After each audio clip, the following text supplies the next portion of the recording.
বহুত ধন্যবাদ। আমি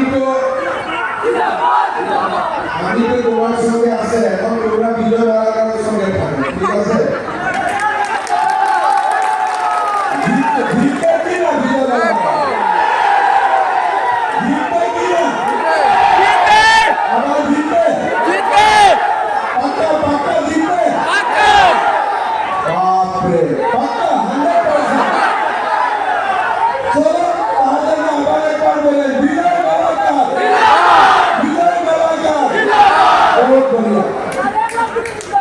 সভায় উপস্থিত আমাদের মন্ত্রী শ্রী ওসি রায় মহাশয়, আমাদের মন্ত্রী কৃষ্ণেন্দ্র পাল মহাশয়, আমাদের বন্ধু সাংসদ কৃপানাথ মালা মহাশয়, আমার ভাই সম্মানীয় বিধায়ক বিজয় মালাকার মহাশয়, সিদ্দিক আহমেদ মহাশয়, সঞ্জীব ভৌমিক মহাশয়, আমাদের বড় ভাই মিশন রঞ্জন দাস মহাশয়, কুন্তলমণি শর্মা বরদলৈ, দীপক জিডু, রবীন্দ্র চন্দ্র দেব, বিশ্ব